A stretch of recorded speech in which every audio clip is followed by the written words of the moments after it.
एक जुनी म्हण आहे, पंढरपूर पाण्याचं, मंगळवेढा दाण्याचं आणि सांगोला सोन्याचं. सोन्याच्या या सांगोल्याची नगर परिषदेची निवडणूक आहे आणि त्यात थेट जे ज्येष्ठ आहेत मारुती आबा बनकर, 73 वर्ष आहे त्यांचं वय आणि ते आता उतरलेले आहेत.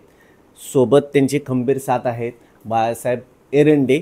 आणि गेल्या 2-3 महिन्यापासून सांगोल्याचं सगळं जे राजकीय वातावरण सगळं ढवळून निघालं आहे.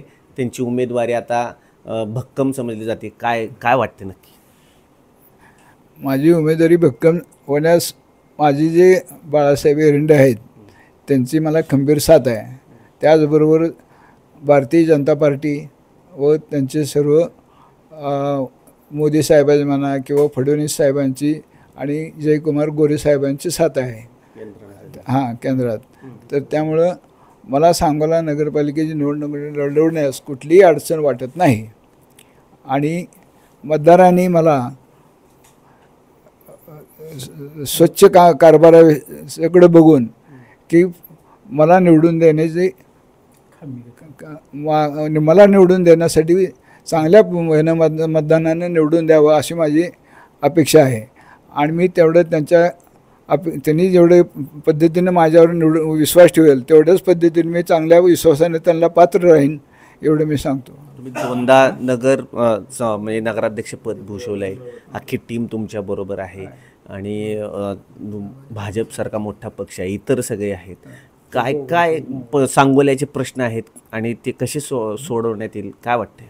सांगोल्याचे प्रश्न आता बरोबर म्हटलं तर बरेच प्रश्न आहेत.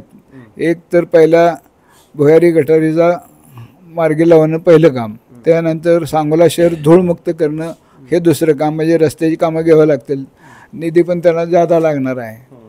त्याचबरोबर स्वच्छता, आरोग्य सेवा, परत सांगोला शहरातील नागरिकांच्या किरकोळ नगरपालिकेजवळ काय कागदपत्राची ह्याची त्याची कामं असतील ते ताबडतोब व्हावेत, त्यांना जादा हेलपाटे लागू नये ह्यासाठी सर्व नगर परिषदेत कर्मचाऱ्यांना समजावून सांगून बैठक घेऊन त्यांना ते करायला होणं हा एक त्यातला भाग.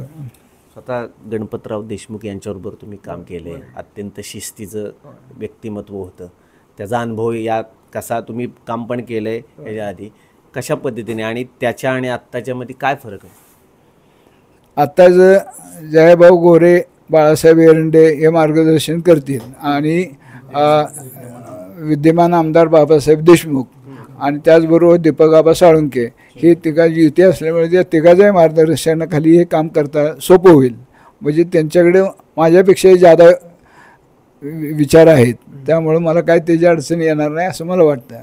सगळे एवढे मातब्बर नेते आहेत, मात्र माजी आमदार, सेलिब्रिटी आमदार शहाजी बापू पाटील यांचा पण एक उमेदवार आहे. काय वाटतंय? त्यांनी सांगितले एकटं पाडले सगळ्यांनी मला, पण तुमचा काय असणार मुद्दा?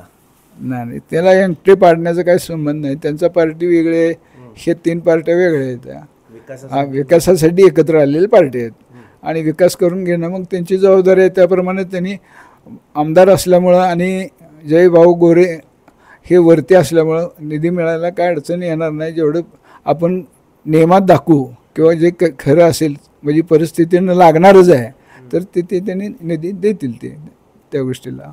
आता जे दुष्काळ भाग समजला जातो, परिस्थिती बदलते आहे. आता पुढचं त्याच्यावर काय पुढचं पाऊल टाकायचं डोक्यात आहे? कारण इथं डाळिंब वगैरे जे आहेत प्रोसेसिंग प्लांट ह्याच्यासाठी काही पाठपुरावा करणार आहे आपण? त्याच्यासाठी सांगोला शहरात आपण त्यांना बांधकाम करून देऊ, पण ते डाळिंब संशोधनाचं काम हे त्या शेती कृषी विभागाकडूनच व्हायला पाहिजे. ते काय आपण करू शकत नाही असं मला वाटतं. एकंदरीत जो अनुभव आहे त्या अनुभवाच्या जोरावर आणि एक मोठी टीम त्यांच्या बरोबर आहे आणि जरी समोर विरोधक असले तरी आमचं पूर्णपणे लक्ष हे विकासाकडे असणार आहे. केंद्रातली राज्यातली सत्ता आणि आत्ताची सगळी जी नेत्यांची टीम आहे त्याच्या जोरावर सांगोल्यात खरंच सोन्याचं करायचं त्यांचं मत आहे आणि त्यांचा तसा प्रयत्न असणार आहे. व्हिडिओ जर्नलिस्ट अजित देशपांडे सोबत वीरेंद्र सिंह उत्माद, न्यूज 18 लोकमत, सांगोला.